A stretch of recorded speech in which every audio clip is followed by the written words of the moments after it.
perception is everything, isn't it? Perception is everything. Self-awareness is everything. And one of the things that happens in self-awareness is that you come to a point on the spiritual path where you say, oh my God, it's me. It was never them. It's me. I'm the problem. Now, that doesn't mean that they're innocent. It doesn't mean that life isn't tough, that there isn't unfairness and a lack of morality. What you realize, though, is that that is never going to change. There is no morality in nature. There's no such thing as right and wrong. Things just are. And we add the morality, and that's the source of all the suffering in our lives.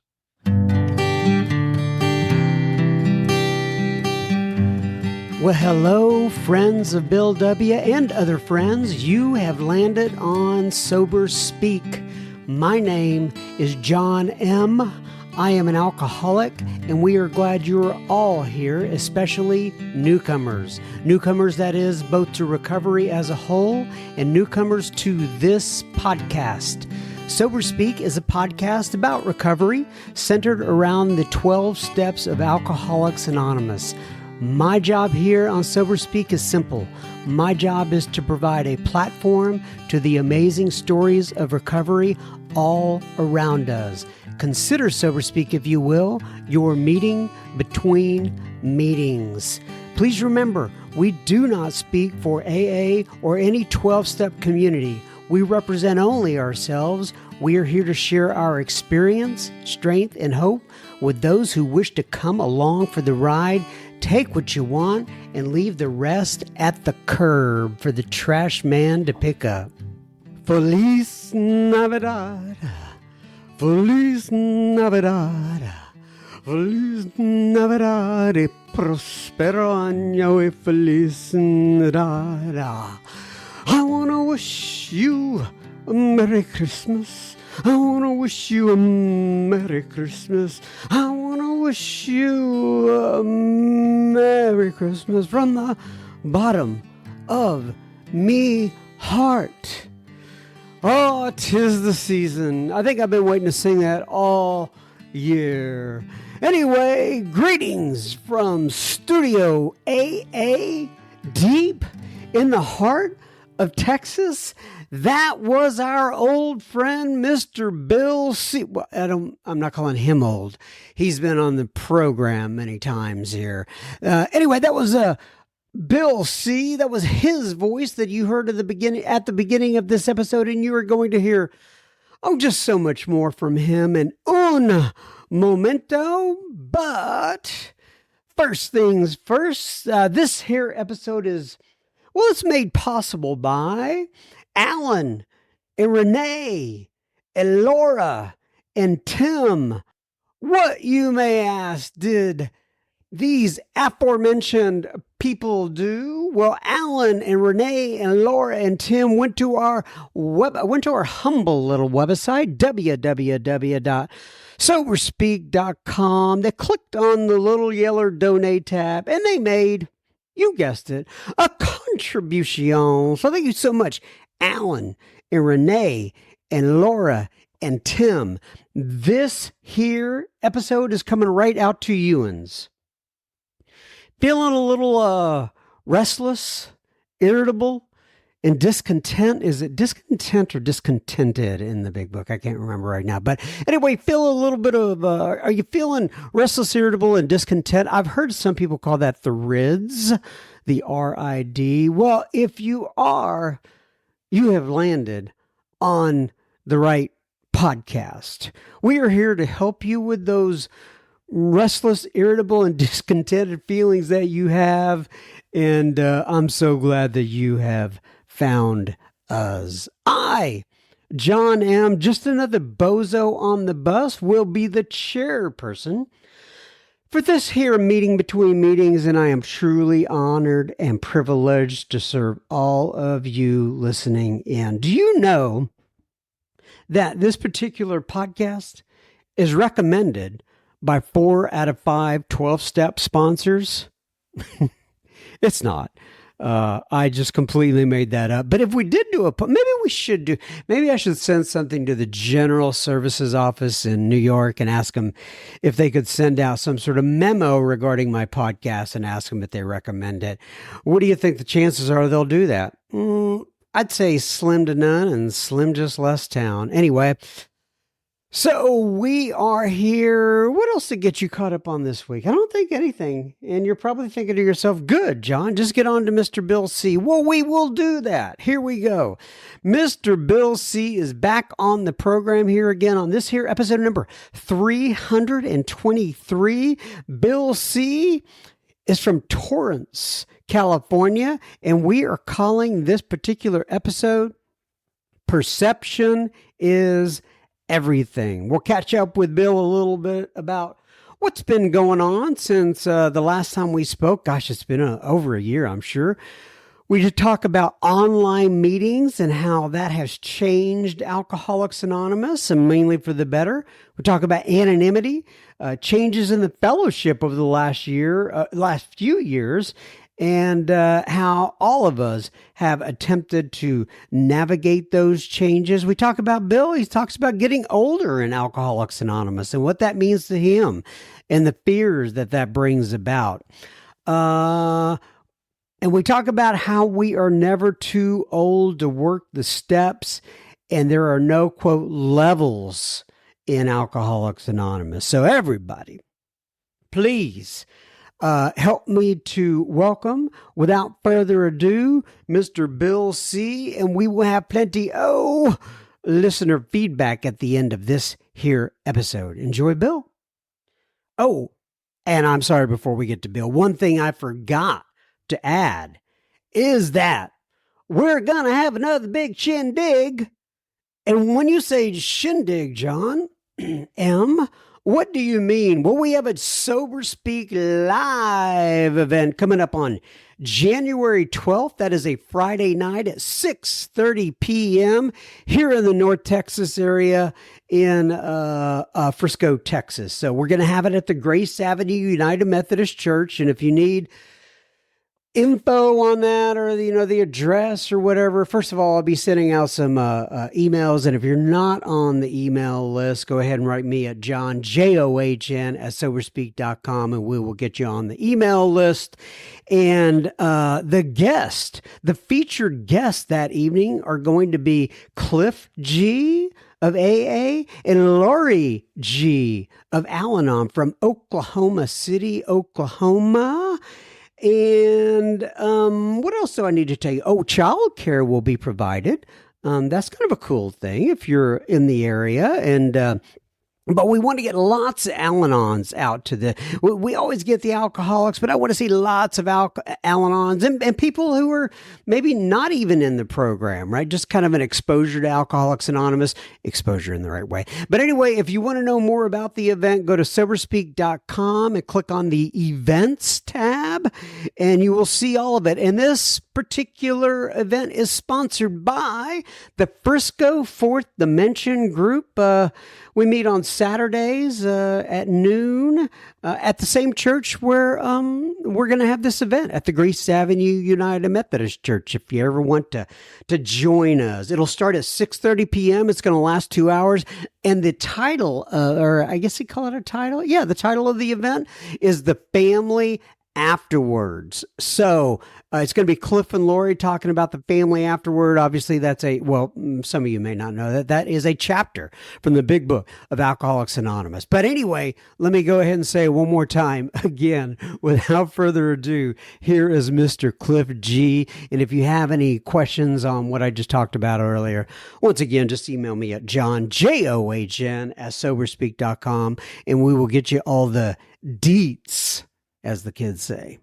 Okay, everybody, so we are sitting here. Oh, I've been looking forward to this one again with the one, the only Mr. Bill C. It's been quite a while. I had over a year, maybe 2 years, I don't know, since we have had Mr. Bill C. on. So, Bill C., please, if you would, go ahead, introduce yourself, give give your sobriety date if you wish, and tell people what beautiful part of the country you live in, please.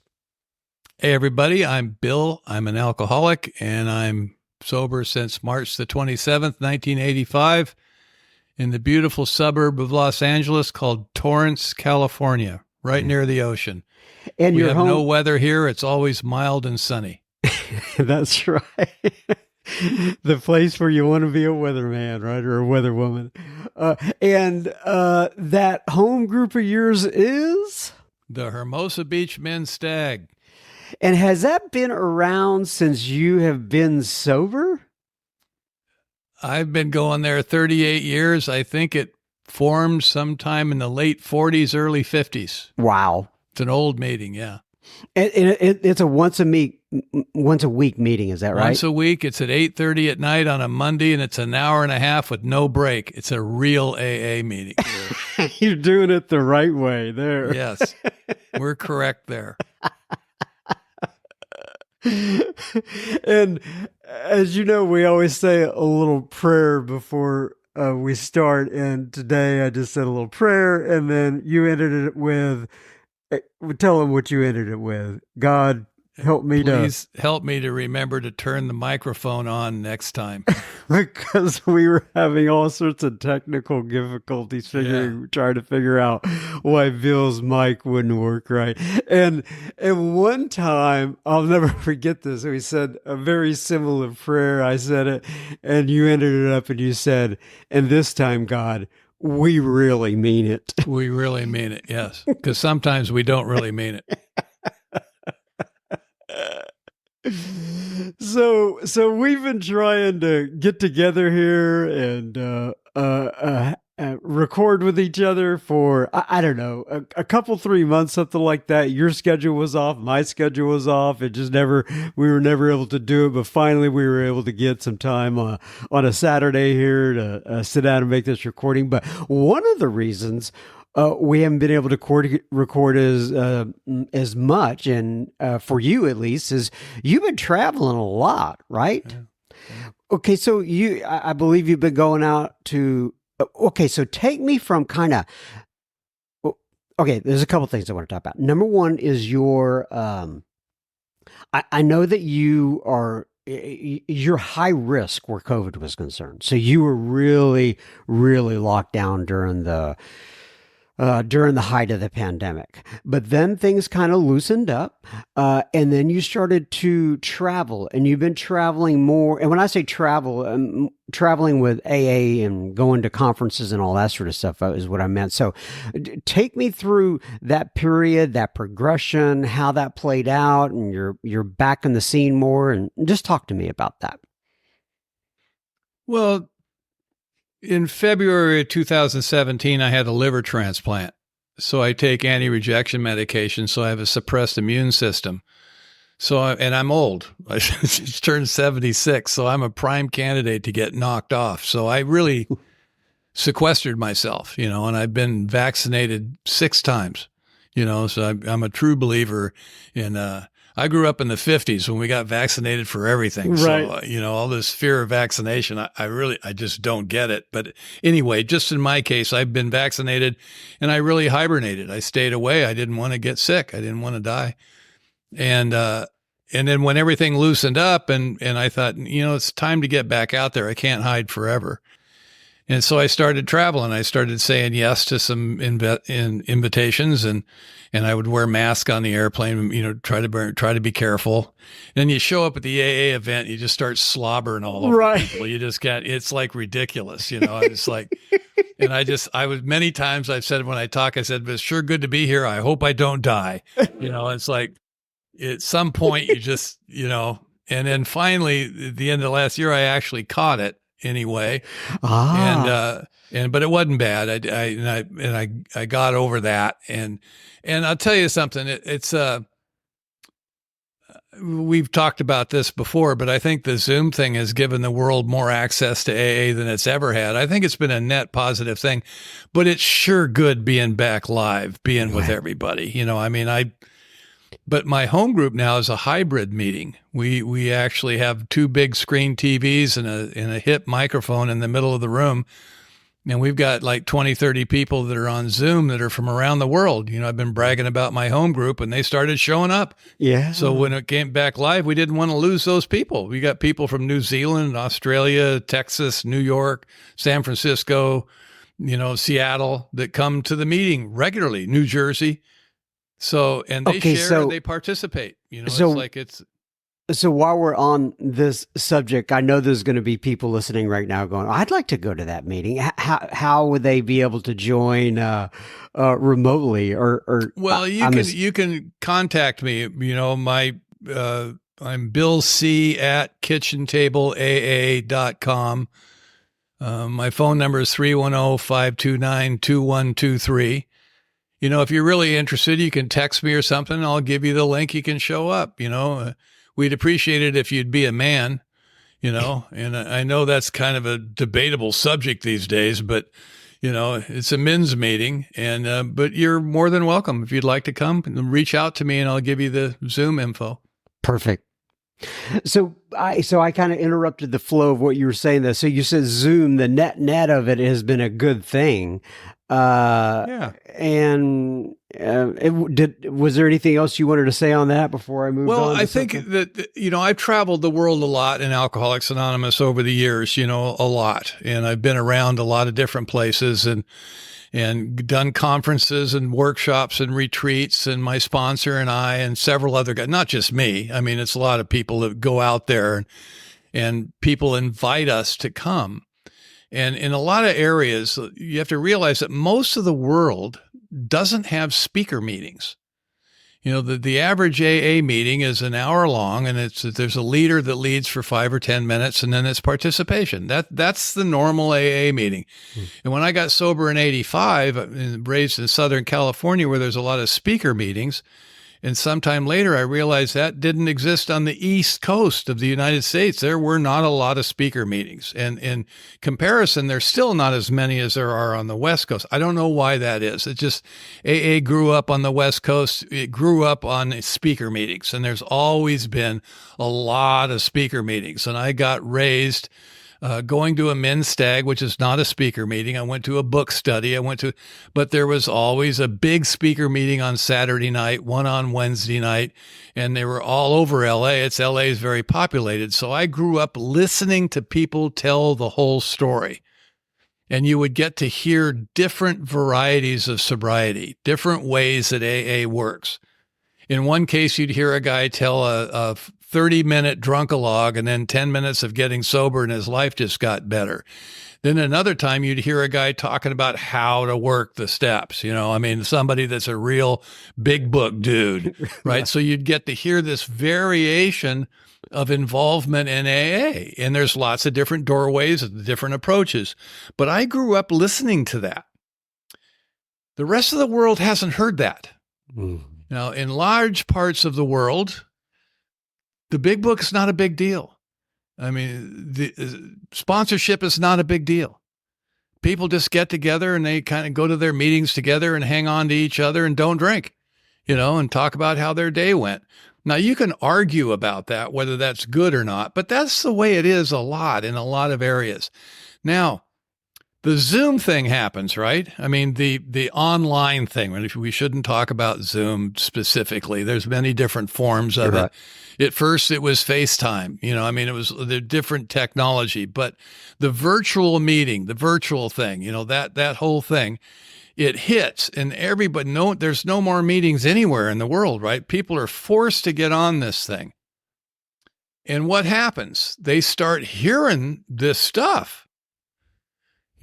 All of a sudden now there's people here's an example. This is what happened to me specifically and a lot of other guys that I know.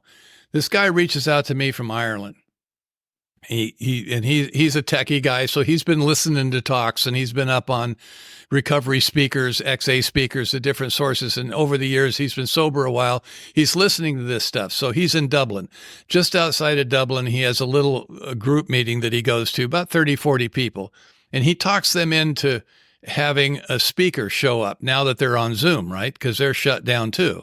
He asked me, would you come and speak at my little meeting? I've conned him into letting me have a speaker once a month. Well, sure. So I go and I give my talk on Zoom, right? Other people signed up for that. And then a guy calls me from Scotland. People hear that, right? So a year later, this guy starts this meeting. It's called Middle of the Bed. You might want to look it up. It's a big deal now. It's got a meeting every day now. I show up on that to hear one of my buddies speak, and there's 500 people on this thing. 500 people. Right. He had a celebrity sober guy one time. It maxed out at 1,000. So people show up to this, right? And they hear this. They go, my goodness, what's this? Right. Somebody told their whole story for 45 minutes. I've never heard that before. Right? I mean, it's not like I don't go to speaker meetings. They don't have speaker meetings. It doesn't exist. This is a new thing. And this has spread like wildfire around the world. I mean, I started doing workshops in Tehran. For years since that, I did a workshop once a month in Moscow for a small group, going through the book and working the steps. This is like a new thing. Yeah. And after a while, there was so much going on, I had to start saying no. I mean, I can't listen to myself talk 6 days a week. I mean, it's like, but it blossomed like that. It got big. The other thing that's happened, I think that's been a very big plus. In the United States, let's say there's 100 or 150 what's called circuit speakers, right? There's a lot of ones people know, and then there's other people that do it maybe 2 or 3 times a year, but there's about that many. And you get to where you know everybody. You know them, right? Mm-hmm. On Zoom, you'll see a flyer, or on Facebook or in a closed group, they'll see a flyer for a conference, and I don't know any of the speakers on there. Right. So now there's a whole bunch of people that have never had the opportunity to tell their story to a group of people that are now doing it virtually online. I think that's great. Yeah. I mean, this has opened the door to AA. And the other thing I think that maybe is somewhat controversial, but it shouldn't be, because this is just my experience and the experience of many other people. There's a type of sobriety and step work that comes out of the United States that doesn't exist anywhere else, right? But it does now. Mm-hmm. When this thing started off, who do they ask? Well, they ask me, they ask names that, people that you've been speaking around and been sober a long time. And what do we talk about? We certainly tell our story, but the sober story is more interesting, isn't it? Mm-hmm. I mean, what happens after you stop drinking, when you work the steps, and what are the effect by that? I mean, there's a philosophy about that. There's different approaches, as you and I know. There's a real hardline kind of right-wing approach, how you work the steps. Then there's the left-wing, more psychotherapeutic type, and there's striations in between. But it's all centered around the 12 steps. And that has exploded around the world. And it comes out of here, right? You don't hear this in England and France and play. You don't hear it. You do now, though. I think that's a real positive thing. Now, you can agree with it or not and take it or leave it, but at least it's available. I can't tell you the number of times people have come back to me and said, that was really something. I've never heard that before. Right? And they're not talking about me. They're talking about the content. Right. And when I grew up in Southern California, it's amazing to me that you could avoid hearing that. But if you've grown up and gotten sober, say in England somewhere, in the outskirts of London, you don't hear it. Right. Right. I've gone over there and talked to people come up to me and say, what's all this sponsorship thing? What's the big deal about that? And some people say, I've never heard of the 4-column inventory. Right. How could you not have ever heard that? The only way that you could not do that is you've never read the book. right? Right. Now, I'm not saying you have to be a book thumper, but it would help if you read it, you know? So this is just my opinions, but it's my experience. And I think this has been a net positive thing. I mean, the reception of this has been very, very positive. I mean, it's not a negative thing. There's not a lot of arguments. You know, for example, I just got back from New Zealand and Australia. 4 years ago, I was there, and we were supposed to come back, but the pandemic hit. So this is our return trip, right? So it was like old home week. It was really cool. And there was a bunch of speakers. It's a state line format where all the speakers speak on a different step, right? So this is in Auckland, New Zealand, and in Sydney, Australia. The people that put on these conferences some years ago, they're trying to bring this kind of thing to their area. You know, a lot of places don't have conferences. They don't have get-togethers like we do all over the country here. They don't have that in those places. And they didn't have that in New Zealand or Australia. So these guys got together to put these two conferences on in link with each other, you know, to help finance operations, to get the thing going and bring people from outlying areas to come and talk about this stuff. And they're really working hard on getting registration. The resistance is, why are you doing this? We have local people that can talk here. Why are you bringing these people from outside? You know, which is a good argument. I mean, why are you doing it? The reason is they want to hear this kind of thing, this talk about recovery and this process of the steps, more in depth, less drunkalog, more sober log, right? What happens in sobriety? Have you been sober for a while and things aren't going well? What do you do? That kind of thing. You know, that's what they're trying to do. Now, as this has taken off, now registration is beginning to increase. The resistance against it, it's like anything else. You have a local ethic. Why are you bringing these people, supposedly experts from the States, you know? Like, they don't like that. And I understand that. I mean, I get it. But that's what's going on. And now this time we come back and the level of enthusiasm has really increased. And the conversation that you have with people has changed. You know, you can see this is a positive thing. Mm-hmm. So in terms of changes in the fellowship, right? I know you just talked about some of those, but is there anything else that comes to mind for you in terms of what has changed and what sort of changes you have seen take place, or what changes you think are coming in the fellowship besides the online community? Well, I think because of the online thing, we've had to address the issue of anonymity more closely. And has that changed? And what do you mean by that? An example would be that you're on an online meeting and people are using their first and last name on their little square. And people think that you should not do that because you're in a public forum. The arguments against that is this is not a public forum. This is an AA meeting. Just like if I used my last name in an AA meeting live, that would not be an anonymity break. Mm-hmm. Some people think it is because they don't understand what anonymity is. It's about at the level of the public radio, you know, television, saying I'm a member of Alcoholics Anonymous in a public environment. But when you're in an AA meeting, that's not public, is it? It's an AA meeting. Well, the same is true when you're on an online meeting. I don't think any difference. Right. So I put my last name on my little square. So if you want to have a conversation about that, we can talk about it. Okay. Well, people could come in and record that unbeknownst to us. Well, people could do the same thing in a live meeting, couldn't they? That's true. You know, they could do, it's no difference. So we've had to address that. And I get it. I mean, it's a concern. It's a concern. You used to have Zoom bombers and stuff. You don't have that too much anymore now. The technology's improved. But this is not going away. So it's caused us to, and this is same is true back in New York, you know, in headquarters, if you will, having to address this. Right now, there's a big discussion where former delegates and different people are getting together talking about having some kind of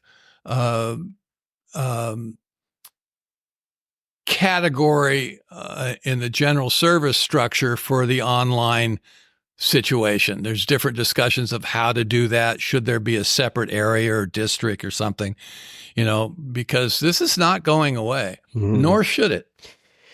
No, and I have, I don't want to say struggled with it. Like here on this podcast, right? I consider it internet radio is what it comes down to. And I don't police people anymore. I used to tell that if they gave their last name, I would bleep it out. But now, I tell people, hey, this is internet radio. You let your conscience be your guide. And I too, Bill, in meetings here where I am from, I always use my last name. But I don't when I get on here, just out of respect for the tradition, as you know. And like you said, it's not going away. And there are other podcasts that they use their images, their last name, and I don't. That's fine with me. I don't care. They could do what they want. I just try to have to walk to the beat of my own drummer or higher power, I should say. Well, we talked about that when you first asked me to do this. Mm-hmm. Yeah. Yep, for sure. So you talked about earlier, you said, John, I'm getting older. I'm 76. So talk to me a little bit about getting older in Alcoholics Anonymous, what that's meant to you, what you're going through now. Well, I think that just on a personal level, and I've talked to this about some of my peers, the old dudes that are speaker dudes in AA and dudettes. Mm-hmm. It's not just men. I have to remember that. It's not an old boys network. It's an old girls network too. Mm-hmm. And, but there's something interesting about being sober a long time. And what happens when that happens is you get older. And as you get older, the issues change. I'm in the last section of my life, and that's just reality. Not whining about it, it's just the way it is. And there's concerns about that. I'm married to a sober woman. We've been together over 30 years, and I have fears. What if something happens to her? I don't want to go through the pain of that. I don't want to. So I made a deal with her. I'm going first.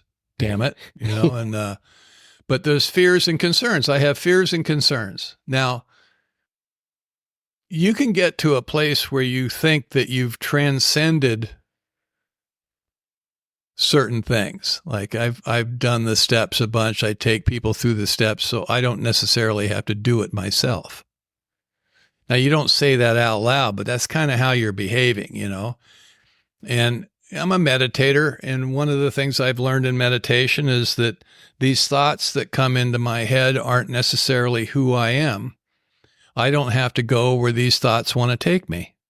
I can come back to the present moment. I'm a human being, so these thoughts are never going to go away, but I think the sense of self diminishes over time. I become more interested in you than I am in myself, but the sense of self never goes away.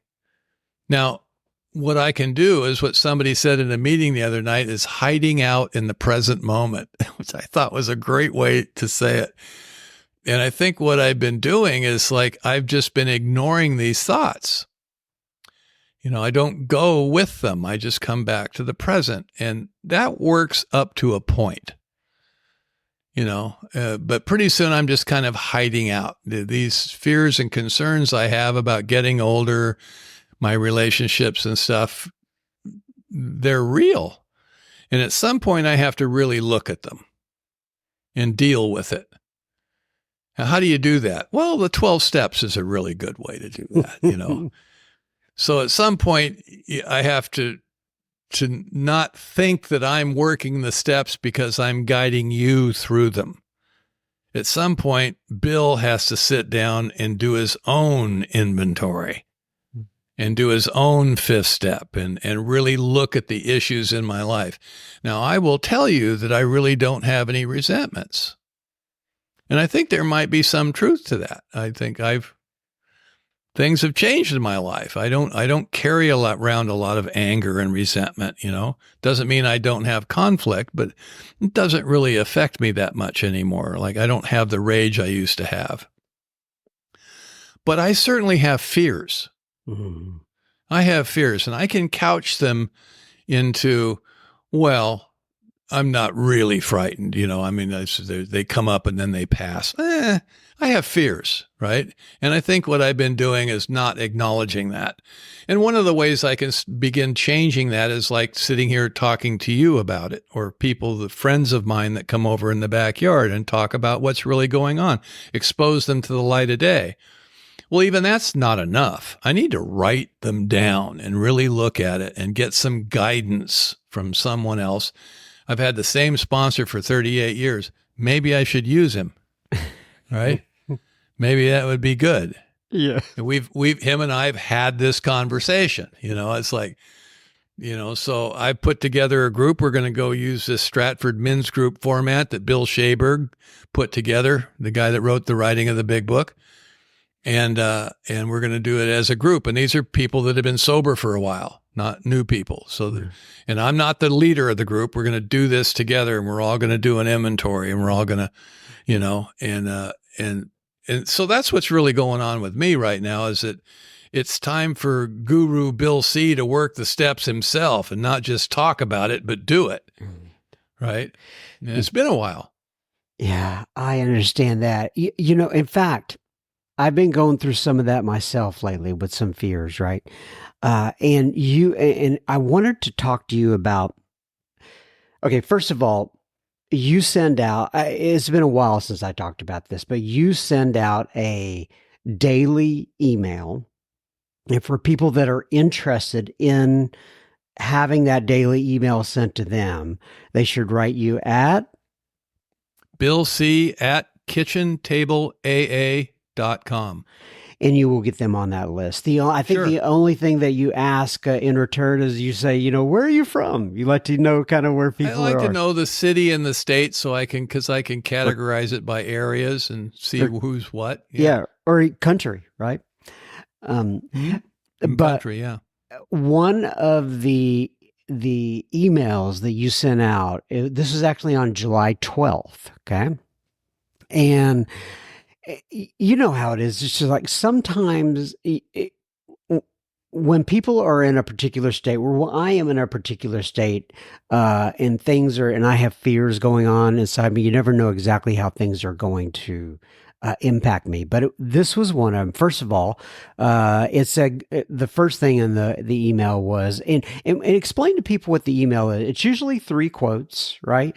Mm-hmm. One is usually AA, and then the other 2 are, how would you describe it? Well, it's very eclectic. Yes, it is. There'll be an AA quote and then a quote from Woody Allen. So, right. It's like, and this was really put together by my friend Ed Moore back in the Netherlands. I've been sending it out since around 2002. And so a lot of them that are going out now were ones that were put together back in 2015. So I'm like cycling back through it. But yeah, it's philosophers and actors and singers and just a little bit of everything. Yeah, and then sometimes you'll say from in the rooms or something that was heard in the rooms. Well, some of the people that are in my group, right? Just weird stuff, And so the first thing that was on here was, God grant me the serenity to accept the things I cannot change, courage to change the things I can, and the wisdom to know the difference. Obviously, the serenity prayer. But the next one was from, and I forgot about how this book really meant a lot to me when I first got sober. You don't hear about it as much anymore, but it was M. Scott Peck. And it says, life is difficult. This is a great truth, one of the greatest truths. It is a great truth because once we truly see this truth, we transcend it. Once we truly know that life is difficult, once we truly understand and accept it, then life is no longer difficult. Because once it is accepted, the fact that life is difficult no longer matters. Mm-hmm. Give me your thoughts on that. Well, number one, I think Scott Peck was brilliant. He gave one of the greatest, best talks about Alcoholics Anonymous I've ever heard, and he's not in AA. One matter of fact, in the beginning of this talk that he gave, he said, first off, I had to tell you I can't stop smoking, so whatever I say about addiction doesn't really mean a damn thing, does it? Something like that is great, a great opening line, and I think that perception is everything, isn't it? Perception is everything. Self-awareness is everything. And one of the things that happens in self-awareness is that you come to a point on the spiritual path where you say, oh my God, it's me. It was never them. It's me. I'm the problem. Now, that doesn't mean that they're innocent. It doesn't mean that life isn't tough, that there isn't unfairness and a lack of morality. What you realize, though, is that that is never going to change. There is no morality in nature. There's no such thing as right and wrong. Things just are. And we add the morality, and that's the source of all the suffering in our lives. The way I live my life, and this is, I think, what Peck is talking about, is that evidently what I believe is that things outside myself need to be different in order for me to be okay. And they don't change, and I suffer, right? So once you realize that, once your perception changes, you look out there and this is just the way things are. The suffering stops. The hardness of life doesn't stop, but the suffering stops.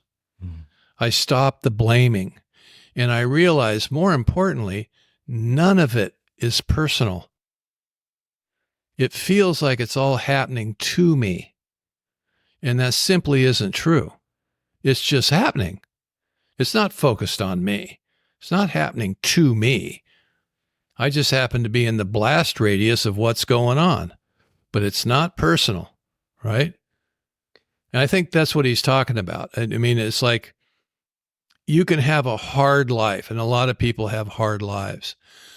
A guy that I sponsor in New Zealand, Mahesh, he's from Indian extraction. His family is originally from India. And his father took all of them, him and Mahesh's children and stuff, and they went and they did a tour of the slums in Calcutta. You can actually do a tour, right? He says it was one of the most eye-opening experiences he's ever had because people have created a life for themselves in the midst of the trash pile that they live in. There's industry going on. Little stores have been set up, and there's a whole work separating the plastic bottles from the trash. Kids are running around playing, and people are working. And he took his children with him, his younger children, to have this life experience, and he had a major experience. So if you don't like living in the trash, it's going to be really miserable. If you're focused on that. If you accept the fact that this is where I live, then you make do. Now, I'm a middle-class guy in Southern California. What am I complaining about? Ever. Ever, really. But we do, though, don't we? Yeah, we find something to complain about. We find certain aspects of our life unacceptable. That's why we suffer. It's not because the aspects of our life are the way they are. It's because we find them unacceptable. And that's a perceptual change. Yeah, that's a perception.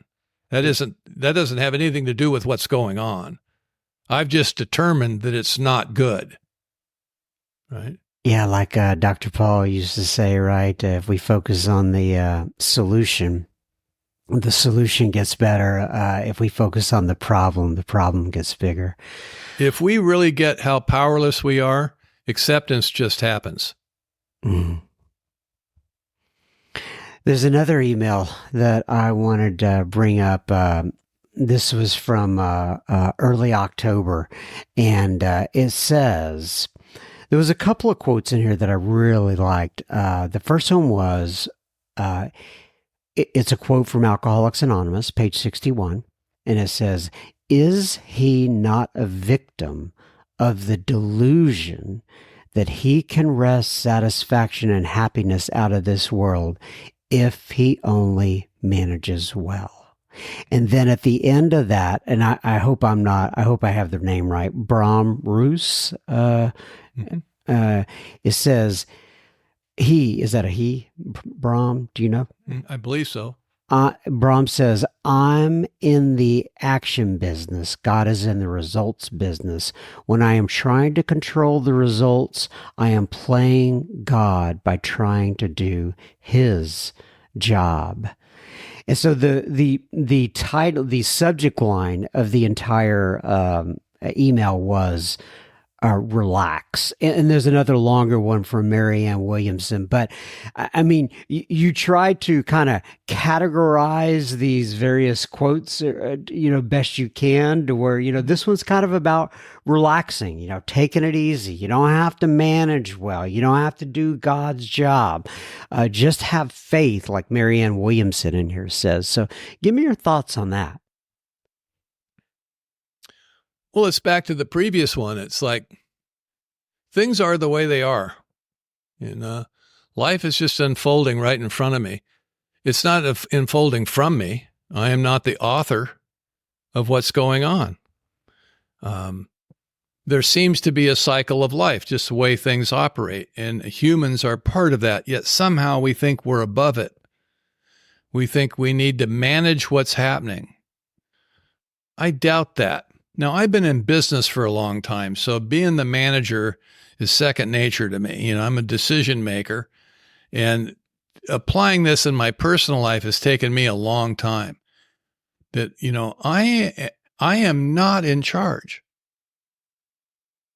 At best, I can take advantage of what's being presented to me, and the opportunities are always there. There's always something being presented.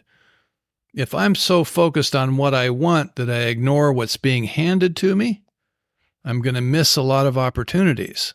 And that certainly happened a lot of my life. Even in the business world, if I'm trying to put something together, if it's not going together and I try to force it, it's just clearly not meant to be. But I can shove and force it and kind of try to make something out of it if I want. But over the years, just sometimes you get older, you get tired. If it's not coming together, just move on to the next opportunity because they're all out there all the time, right? And I just can't see it because I'm so focused on what I think I want or the way things should be. So Brahm Roos is talking about the whole God thing. God's running the show. Well, that may be true, but really what's more important is the understanding that I am not running the show. I think that's the beginning, Like one of the things I love about the second step, what I love to say anyway, is you don't have to believe in God. All you really need to know is that you're not God. That's an old AA line. I used to hear that, I am not God. That's a really good understanding to have because we kind of walk around acting like we are unconsciously. It's like, you stand over here and it's, trying to organize, the whole thing of the third step about the actor in the play. I used to say the actor wanted to be the director, and somebody brought to my attention, no, he doesn't want to be the director, because if he's the director, he can't be the star of the show. He wants to be everything, which when you stop and think about it, that's impossible, right? You can't be everything, and at best, what I am in the play is I'm an audience. And if they want me to be in the show, they'll come down and ask me. It's like. Bill, it's been great to catch up again. Any kind of parting is there anything going on in your life you want to kind of get out on the airwaves before we stop? Anything that, you have a lot of people listening to you right now. Anything else you want to say before we wrap it up here? I think the thing that just for me to hear it is that we're never too old or too sober or too advanced to work the steps. We know that they work. And sometimes some of us older members can get caught in a rut where we're talking about it all the time and we're not really doing it. And where I am right now, I need to do it. And I know it works. I've watched it work for a long, long time. And I've watched it work in you, and I've watched it work in me. And I wouldn't lose. There, I joke about this, but there are no levels to sobriety. And sometimes I fall victim to think that I'm up in level 3. And what level 3 is when you realize there's no goddamn levels. It's like, go to work, Bill. Work the steps. It'll help. It'll help. And the other last thought is, some people think that Alcoholics Anonymous has lost its edge. I think we're as alive and as vibrant and as effective as we've ever been. Mm-hmm. This is the best AA I've ever seen in the 38 years I've been around.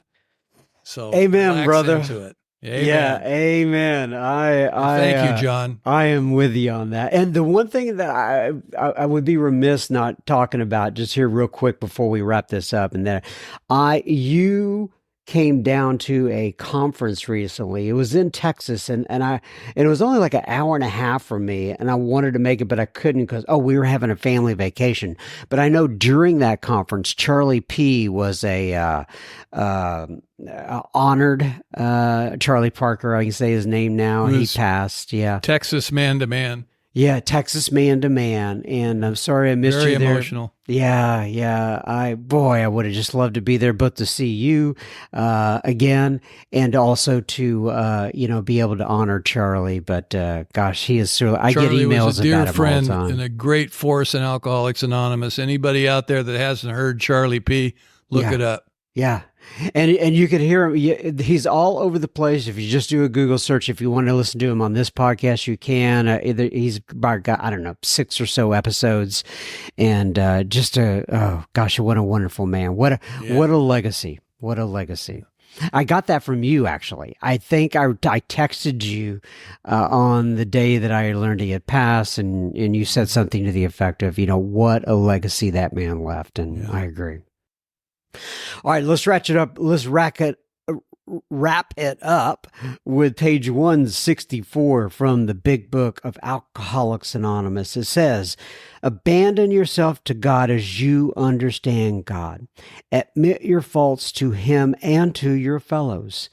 Clear away the wreckage of your past. And all of that is just what Bill was just talking about, right? Work the steps. It works. Give freely of what you find and join us. We shall be with you in the fellowship of the Spirit, and you will surely meet some of us, like me and Bill C., as you trudge the road of happy destiny. May God bless you and keep you until then. Once again, Mr. Bill C., thank you so much for coming on. I appreciate it. Amen. Thank you, John, very much. Thank you, Mr. Bill C., once again, and it always a pleasure spending time with my friend Bill C. He brings the heat. I'll put it that way. I just love spending time with him, getting his perspective on things, talking about his life, and hopefully you feel the same. If you enjoyed that episode, and who would not, go ahead and pause your device, hit that little share button, and get it on to a friend or family member. That episode may be just what they need today. Now, on to a little bit of listener feedback. And remember, we don't want you sharing your STD or your toothbrush or anything like that, but we would love for you to share that episode. Now, on to a little bit of listener feedback. By the way, if you want to write in, John, JOHN at soberspeak.com, and let me know about either some of your story, keep it succinct if you can, or somebody else who has touched your life and you want to have it read about them and how they have affected your recovery, how they've affected your life, and go ahead and write me, and we'll get that read on the air here. Anyway, I love to hear notes about. Oh, and I also like to hear notes about the speakers, right? But if you love Bill C., if you love any of these people, go ahead and write me. Let me know about it. It kind of gives me juice, if you will, to keep going on. Tim writes in, and Tim says, "Hi, John. I'm a fairly new listener to SoberSpeak. I'm Tim, and my sobriety date is June 10th of 1985. Well, and he says, I live in southern Maine. So you're a maniac, Tim. Anyway, so a couple things strike me there. Number one, June 10th, and I'm sure you know this, Tim, is the birth date that we use to celebrate Alcoholics Anonymous. And also 1985 is a heck of a long time. And anyway, I'm glad you're writing in here, Tim. He says, well, you got me today. I was out putting up Christmas baskets at my parents' and grandparents' graves, listening to SoberSpeak. I listened to Jason J, both parts 1 and 2. Listening to him talk about his grandparents grabbed me right in the heart.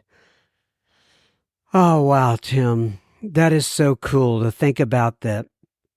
Jason J and his story as he's sharing it, and we're broadcasting this on a podcast, and you're listening to while you're at your grandparents' grave.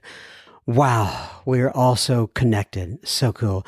Anyway, he says, my grandmother, Nana to me, died 43 years ago, and not a day goes by that I don't find myself thinking of her and quoting her.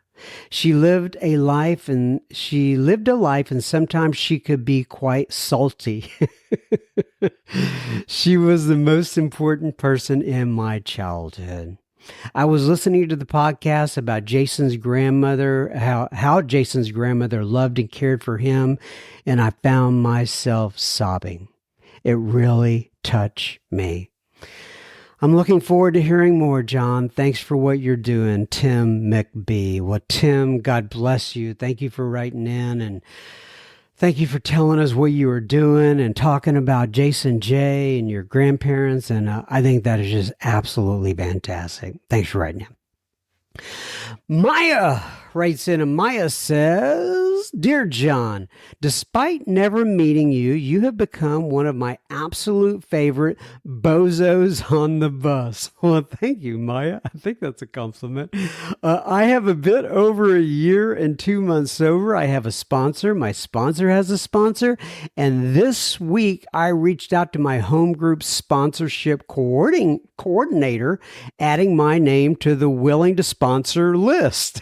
There's a lot of sponsors in that sentence there. She says, I have 2 young kids, and my partner and I work opposite shifts. Getting to meetings every time I need one isn't always possible.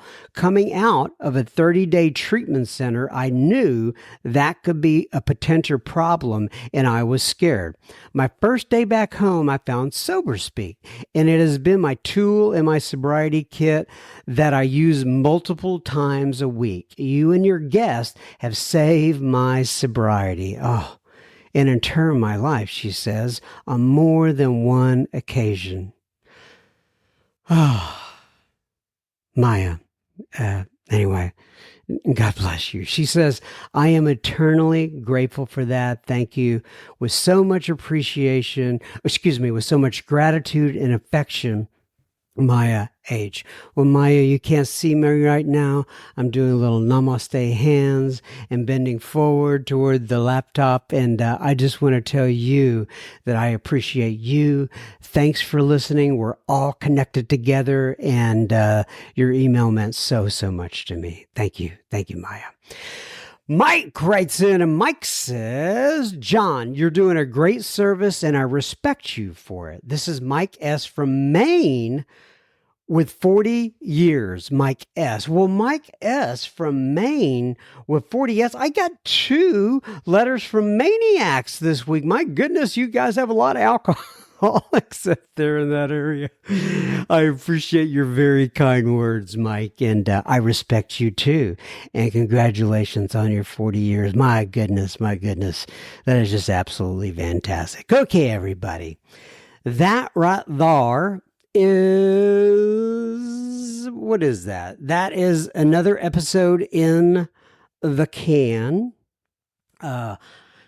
Keep coming back. It works if you work it. What else do I say? Oh, yeah. Oh, the thing from page 164. May God bless you and keep you until then. I hope to see you next week. And what else? Love you guys. Take care. Bye-bye. Stay sober. Well, for those of you who need to stay sober. I know there's a lot of people out there listening to this that aren't alcoholics, but for those of you who need to stay sober, have a safe and sober week.